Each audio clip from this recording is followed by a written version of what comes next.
con pala y picota la mina, era una forma de decir váyanse de la empresa, es decir, a los que abríamos la boca no nos callamos ni éramos obsecuentes, obviamente nos perseguían y era una forma de echarnos encubierta, ¿no? Bueno, nosotros nos aguantamos esa situación y bueno, y seguimos adelante. Otros se fueron, pidieron los retiros voluntarios solos. Finalmente, en el año 2002, el expresidente Duhalde decidió terminar con la concesión a Taselli y el Estado Nacional recobró el control de la mina. Pero las cosas no cambiaron. Kirchner llegó a la presidencia de la Nación. Las advertencias de los mineros seguía entre incendios y accidentes, donde en el invierno de 2004 sucedió la peor tragedia de la historia de la mina. 14 mineros murieron asfixiados a raíz de un incendio que se desató al trabarse una de las cintas transportadoras de carbón. Tras el desastre, el Estado Nacional compró decenas de autorrescatadores. Estos elementos no se usaban antes del incendio. Es un autorrescatador que, bueno, obviamente esto apareció después de la tragedia y que esto permite a cualquier trabajador respirar aproximadamente una hora, por lo menos, depende del ritmo respiratorio de cada uno, para poder salir de una situación donde haya cero oxígeno. Esto es al desarmarse esto, que está totalmente cerrado, se coloca en boca y nariz, se viene un broche que aprieta la nariz para evitar que entre cualquier, digamos, gas que está alrededor de uno y se respira a través de esto. Que esto es un generador de oxígeno a través de un proceso químico, ¿no? Si hubieran tenido los muchachos, las víctimas de esto, ¿se hubieran salvado? Por supuesto. Si hubieran tenido este tipo de equipo antes de la tragedia, los compañeros que murieron se hubieran salvado. El juez federal de Río Gallegos investiga por qué no se contaba con este elemento de prevención en el momento de la tragedia. Bueno, yo le diría que el tema de los rescatadores es central. Después del accidente hubo mucha inversión en la mina y sí se compraron, porque me lo dijo el propio Peralta, el actual interventor, de que se compraron, se obliga al uso, cosa que aparentemente no sucedía antes. El Estado Nacional mandó un ATN, esos aportes de Tesoro Nacional, para calmar un poco el reclamo de la gente, especialmente de los familiares. El tema de los familiares fue acallado por plata. La plata tapa voluntades y generalmente lo que hace es tapar la verdad, ¿no?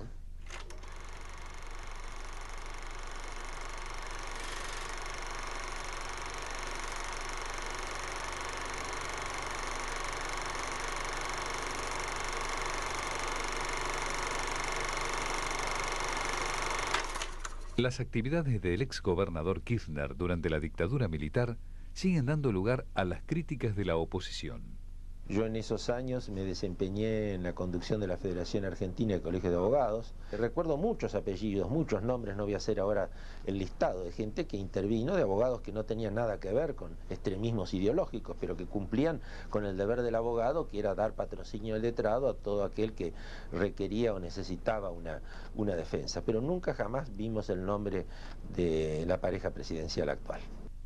Como gobernador de Santa Cruz, Néstor Kirchner tuvo una posición llamativa respecto de los derechos humanos. Durante su mandato, los 24 de marzo, día del golpe, ni siquiera se hacía una misa por los desaparecidos. No, acá nunca participaron, es más, siempre nos ignoraron. Cuando en esa época nosotros trajimos a dirigentes de derechos humanos como Eve de Bonafini, Carlotto, Nora Cortiñas, cuando nosotros teníamos que tratar de conseguir los pasajes aéreos, que siempre han sido caros, íbamos a la legislatura y los únicos que nos daban eran los radicales y los del movimiento peronista opositor a Kirchner. A nivel oficial, o sea, llámese ejecutivo o gobierno posterior de Kirchner, nunca tuvimos el menor apoyo. ¿Qué sentís cuando ves que dice me siento hijo de las madres de Plaza de Mayo o cuando las convoca para los actos?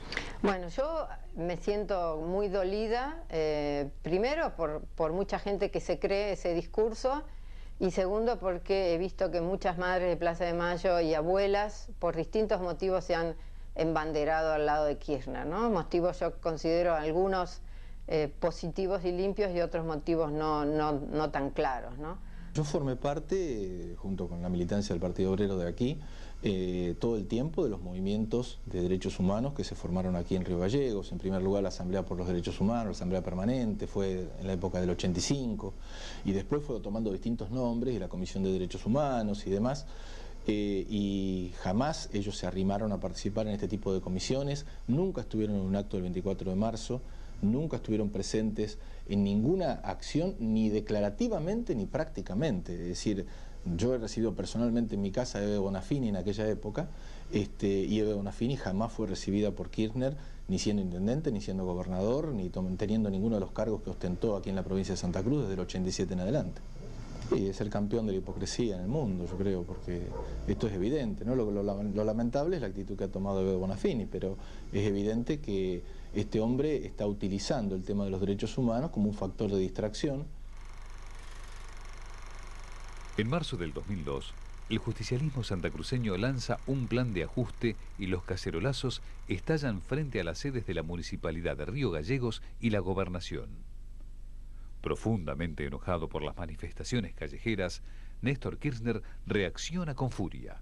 También que volvamos a tener la dignidad y el orgullo de que somos los militantes del Frente para la Victoria santacruceña. ¿Cómo puede ser que ustedes, justo yo me fui a Calafate, pero cómo puede ser que ustedes hayan quedado, que se hagan estos 100 a tocarnos una cacerola a nosotros? Vamos a correrlos. ¿Quién se le cree que somos nosotros? Si nos van a ir a molestar a la casa de gobierno o a la municipalidad, se terminó, compañeros, tenemos que salir al frente, basta. Si van a la casa de un compañero a agredirlo o a molestarlo, vamos a ir 200, 300, 500 familias a la casa de ellos. Esto me queda absolutamente claro. Esta arenga se realiza a fines de febrero, después de los primeros cacerolazos más grandes que hubo en febrero del 2002, y es un llamado de atención a su militancia, como diciéndole cómo van a permitir que esta gente esté manifestando en las calles de Río Gallegos.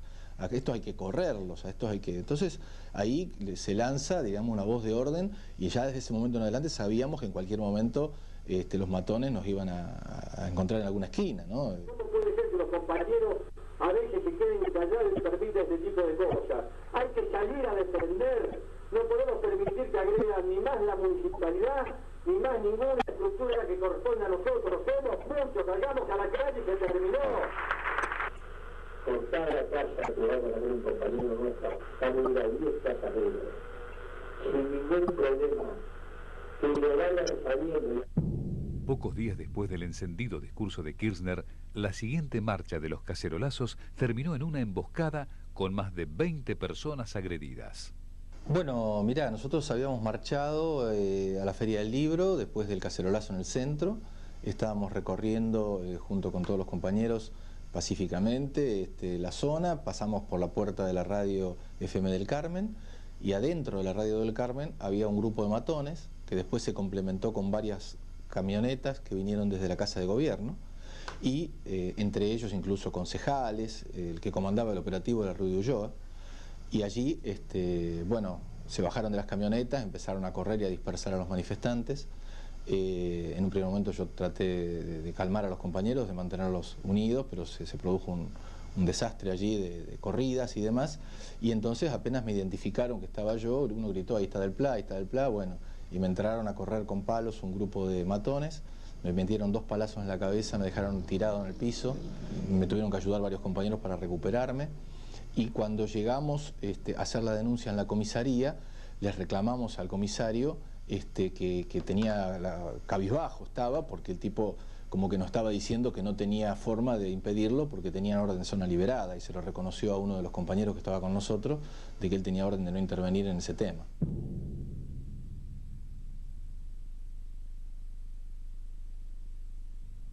En la década del 90, varios países europeos decidieron prohibir la actividad de los grandes buques congeladores por ser altamente depredadores de la fauna submarina. Muchas compañías, especialmente españolas, emigraron hacia Argentina, donde se les permitía trabajar con naves factoría de gran calado. Los buques congeladores que son ilegales tienen que volver, tienen que sacarse del mar argentino. Los buques que no tienen permiso de pesca y no pueden pescar langostino no deben pescar langostino, y la pesca fresquera es la que debe prevalecer en la República Argentina por una cuestión muy clara. Europa quitó y desguazó del mar los grandes buques congeladores por ser altamente depredadores y nos envió la depredación a la Argentina para que le solucionáramos dos problemas, el de desocupación y el de falta de materia prima. Argentina tiene que de una sola vez sacar a todos los buques ilegales para que el pescado alcance para lo que realmente dan trabajo. El langostino es una de las especies marinas mejor cotizadas del mundo, ya que llega a comercializarse a $17.000 la tonelada. Su ciclo vital tiene lugar en las cercanías del Golfo San Jorge, que comparten Chubut y Santa Cruz. Hay una cuestión que es muy simple, no alcanza la naturaleza a recuperar la cantidad de pescado que se saca del mar. Acá hay más cantidad de buques que la que realmente se debe, y esto es por culpa de la corrupción de los políticos, que son los que han permitido la triangulación y la cuadruplicación de permisos. El 20 de enero del año 2003, en plena campaña electoral, la candidata presidencial, Elisa Carrió, arribó a Puerto Madryn y se reunió con Raúl Cacho Espinosa, uno de los dueños de la pesquera San Isidro.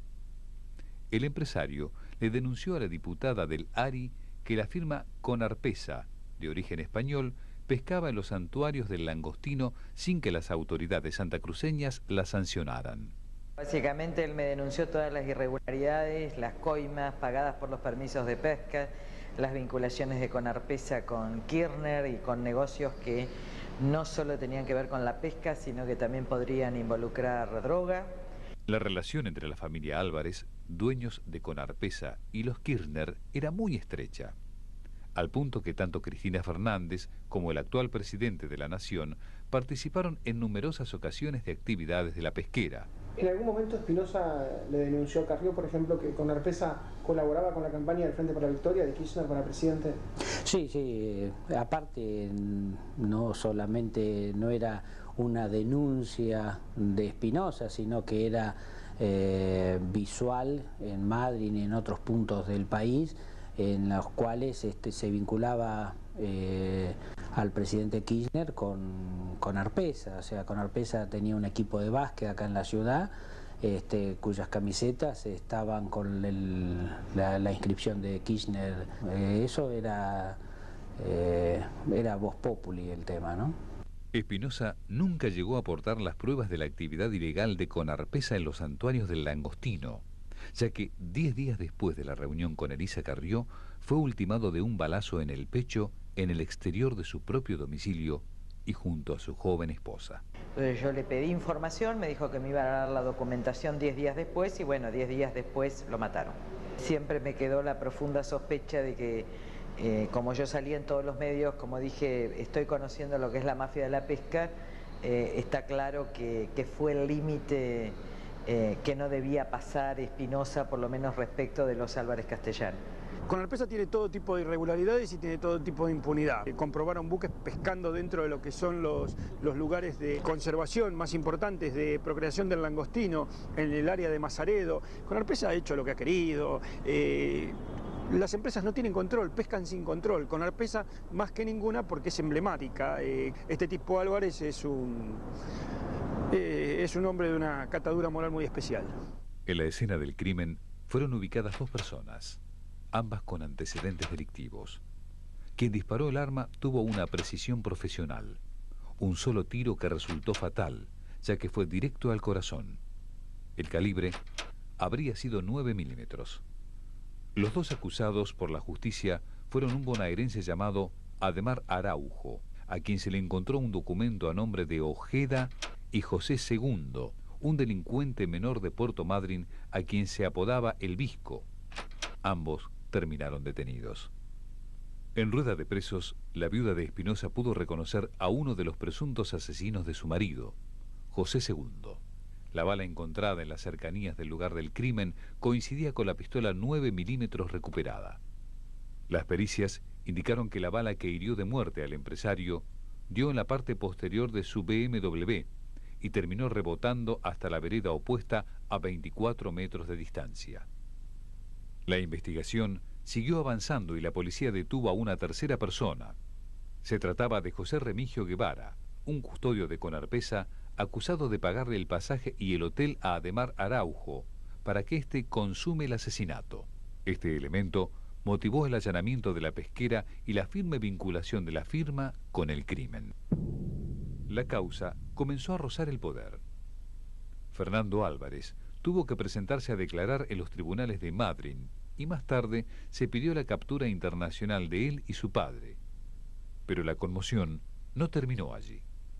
Uno de los 13 magistrados que pasó por la causa en solo un año pidió la declaración del mismísimo presidente de la Nación, de la diputada Elisa Carrió y de Graciela Ocaña, enviada por el ARI Chubut para investigar el crimen de Espinosa. A ella le tenían que entregar la documentación, durante un año ella investigó, ella es la que pasa los primeros datos al periodismo y después se va al gobierno, y entonces, como no nos quedó a nosotros documentación, yo reinicié la investigación y saqué el informe. La conmoción en la ciudad pesquera duró poco. Todo comenzó a cambiar en forma vertiginosa. El juez que quiso citar a Kirchner debió abandonar la causa. Cuando la justicia quiso hacer pericias en el Hotel La Posta, donde se alojaba el presunto asesino, hoy se levanta allí un edificio. Luego, la sorpresa fue mayor cuando se comprobó que la propia mansión de los Álvarez, la casa más valiosa de todo Puerto Madryn, valuada en $500,000, había sido demolida, lo que impedía practicar allí investigación alguna. Fuimos a la casa de los señores Álvarez a realizar una inspección ocular. Supuestamente, presuntamente, hubieron reuniones con el señor Araujo, que era uno de los imputados en la causa. Nos llamó la atención a todos la demolición de la casa, pero bueno, no podemos presumir en contra nada en base a una demolición. Para terminar de complicar el panorama, el único testigo del crimen fue amenazado y terminó viajando fuera del país. También fue amedrentado el fiscal de la causa, a quien lo advirtieron sobre las consecuencias que podía sufrir un miembro de su familia. Los acusados del crimen recuperaron increíblemente la libertad. Además, Araujo se dio inclusive el lujo de acusar a la droga, la pesca y los poderes económicos como los instigadores del crimen. En una carta que envió a la revista Noticias, señaló que los Álvarez fueron los instigadores del crimen de Espinosa, que con Arpesa se jactaba que utilizaría como propio el puerto de Caleta Paula, merced a su amistad con el mandamás de Santa Cruz. Cabe destacar que actualmente dicho puerto es de uso casi exclusivo de la empresa española, que explota el 90% de su superficie. Fuimos hasta la precaria vivienda de José II para comprobar si efectivamente estaba en libertad, a pesar de haber sido reconocido por la propia viuda, quien estuvo en la escena del crimen cuando ultimaron a su marido. No, la nota no la hacemos. ¿La hacemos? Ah, bueno. Listo, fíjate, después vamos a ver qué hacemos más adelante, bro. Listo. Entonces... No, porque es verdad lo que yo te digo, como yo te digo, no le doy nota a nadie, bro. Ah, bueno, listo. No, yo pensé porque cuando yo lo cité no hubo nadie, bro. A más de 3 años y medio del asesinato, quedan pocas dudas sobre cómo terminará finalmente la controvertida investigación.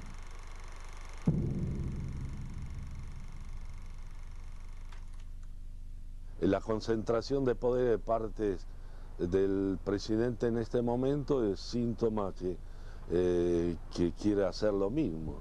Y pienso que un hombre ya tiene 50 años, no va a cambiar. Y más cuando le dio resultado en la provincia. Cuando uno ve todo este historial, piensa un poco en aquella frase famosa de Goethe respecto de si se puede abrigar la ilusión, la esperanza de que se cambie de estilo, que haya menos arrogancia, que haya menos autoritarismo, que se dicte menos DNU, etc. Y Goethe decía que en general serás lo que has sido. Y gritemos fuerte, Santa Cruz y Argentina, Argentina y Santa Cruz, para construir una patria justa, equilibrada, en equidad, en justicia y solidaridad. Muchísimas gracias y a vuestras órdenes.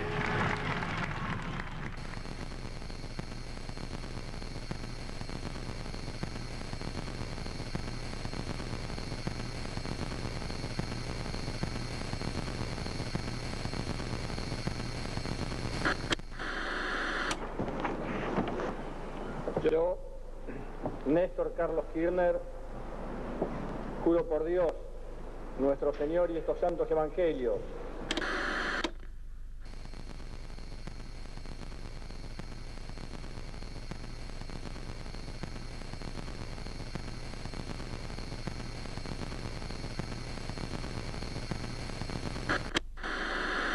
desempeñar con lealtad y patriotismo el cargo de presidente de la Nación y observar y hacer observar fielmente la Constitución de la Nación Argentina.